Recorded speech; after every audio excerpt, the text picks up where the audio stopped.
joyful we adore thee, God of glory, Lord of love. Hearts unfold like flowers before thee, opening to the sun above.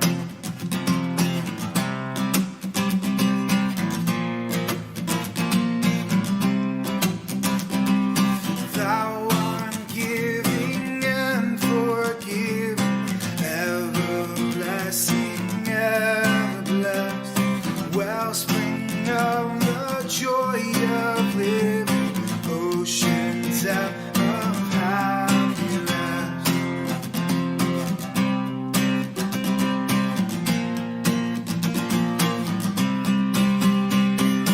Mortals join the happy chorus which the morning stars began. Father love is reigning o'er us, brother love binds man to man.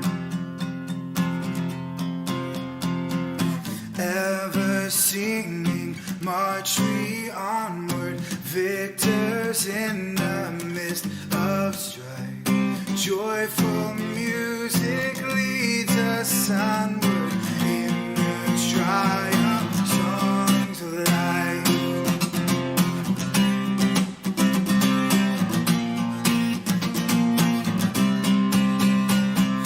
Joyful, joyful we adore thee, God of glory, Lord of love.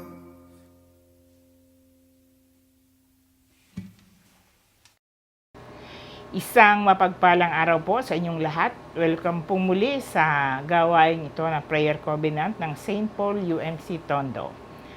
Araw-araw po ito mula Lunes hanggang Sabado sa ganap na ika-6 ng umaga.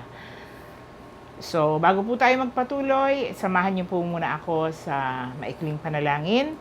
Ama naming banal, Diyos na makapangyarihan sa lahat, lubos ang aming pasasalamat sa umagang ito sapagkat niloob mo na kami ay muling magkasama-sama sa isang layunin na ikaw ay amang sambahin sa pamamagitan ng pag-aaral ng iyong mga salita na magpapaalala sa amin ang mga bagay-bagay kung papaano ka namin mapaglilingkuran ng may katapatan at kung papaano namin mapapatatag at mapalalim ang relasyon namin sa iyo bilang aming Panginoon.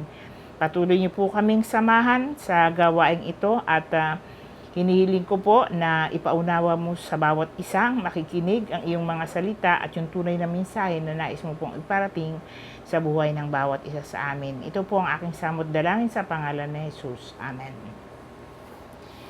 Ang ating pong scripture, ang ating aralin sa umagang ito ay matatagpuan sa Bagong Tipan sa Lucas, Kabanatang 22, talatang 11 hanggang 20. Ganito po ang ating mababasa. Dumampot din siya ng tinapay at matapos magpasalamat sa Diyos ay kaniyang pinaghati-hati ang mga iyon at ibinigay sa kanila. Sabi niya, ito ang aking katawan na inihahandog para sa inyo. Gawin ninyo ito bilang pag-alala sa akin. At sa talatang 20, gayon din naman, dinampot niya ang kopa pagkatapos maghapunan at sinabi, ang kupang ito ay bagong tipan ng Diyos na pinagtibay ng aking dugo. Ang aking dugo ay mabubuhos alang-alang sa inyo. Pagpalain ng Diyos ang pagkabasa ng kaniyang mga salita.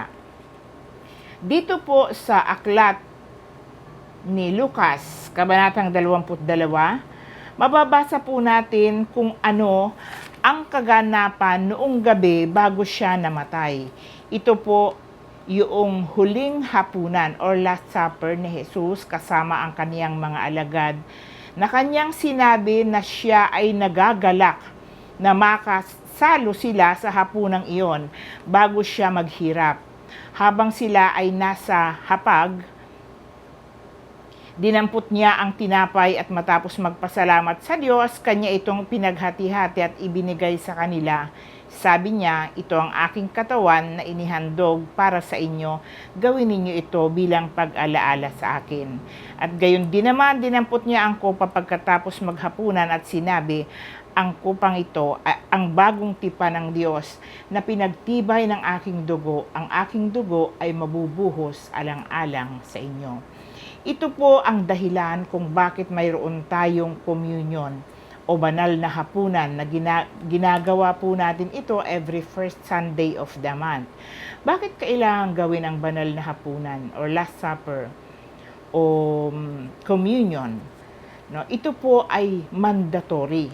No, 'di ba sinabi sa talatang ating binasa, gawin niyo ito bilang pag-alaala sa akin. So ito po ay ipinag-uutos na gawin ito bilang pag-alaala sa ating Panginoon in remembrance of me, sabi po diyan. Hindi po ito isang ritual lamang, kundi may mas malalim pang pakahulugan sa atin. Dito po inaalaala natin ang sakripisyo ng ating Panginoong Hesus para tayo ay maligtas. Ito ay kapahayagan ng seryosong pagmamahal sa atin ng ating Panginoon. Siya ay nagbata ng hirap na dapat tayo ang maparusahan dahil sa ating mga kasalanan, pero ninais ng Panginoon na siya na lamang, no? Inako niya sa madaling salita yung ating kasalanan na dapat tayo ang maghihirap or tayo po ang magbabayad ng kasalanan ito. Pero dahil sa pagmamahal ng ating Panginoon, no, siya na po ang umako, no? Tinubos niya tayo sa ating mga kasalanan. Kaya napakalaking bagay, no, sa buhay po natin ang alalahanin ang ginawang ito ng ating Panginoon. Kaya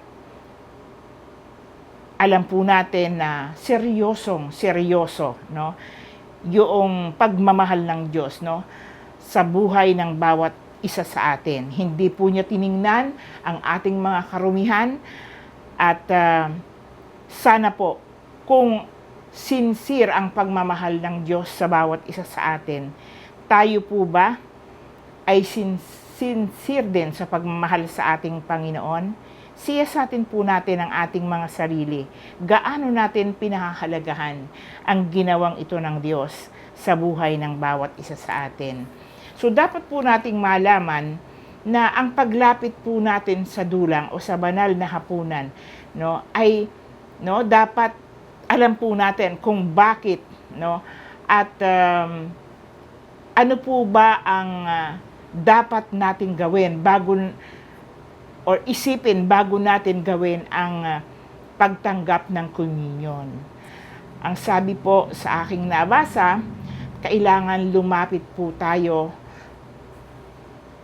sa ating Panginoon ng may kababaan at buong katapatang humingi ng kapatawaran sa ating mga kasalanan upang maranasan po natin yung presensya ng banal na Espiritu.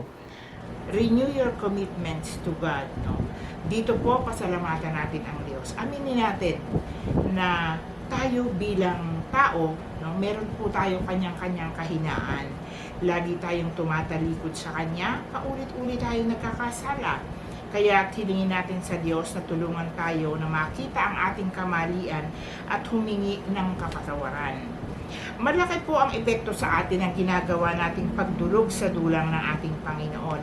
Ipinapaalala po nito sa atin ang dakilang pagmamahal, pagsasakripisyo niya para sa atin at ang kanyang pagtatagumpay sa kamatayan. So pasalamatan po natin ang Diyos sapagkat minahal niya tayo ng tapat at alalahanin lagi natin habang tayo'y nabubuhay na ang Panginoong Hesus ay namatay dahil sa iyo, sa akin at sa ating lahat. Para tayo ay maligtas. Kaya nang siya ay nabuhay sa mga patay, tayo rin ay nabuhayan ng pag-asa na makakasama natin ang Diyos sa Kanyang kaharian. Hilingin po natin na tulungan tayo na mamuhay ng may kabanalan. So tayo po ay manalangin. Salamat po, Panginoon, sa panahong ibinigay niyo po sa amin upang mabago namin ang aming maling pamumuhay. Kailangan ka po namin dahil ikaw lang ang makapagbabago sa aming buhay. Salamat po sapagkat di mo kami sinusukuan. Di mo kami iniiwan at pinagtitiyagaan mo kami hanggang sa makita namin ang aming kamalian. Lagi mo pong ipaalala sa amin na ikaw ang Diyos na tunay na nagmahal sa amin at tulungan kami na manatiling tapat sa aming paglilingkod sa iyo at sa aming kapwa. Ituro mo po sa amin ang tamang hakbang sa aming gagawin at makasunod kami sa iyong nais. Patawarin kami sa aming mga pagkakasala at nawa ang banal mong Espiritu ang laging pumatnubay at mga laga sa amin at sa buo naming sambahayan at ganoon din sa mga taong tunay na nagmamahal sa iyo na aming Panginoon. Ito po ang aking samot dalangin sa pangalan ni Jesus. Amen.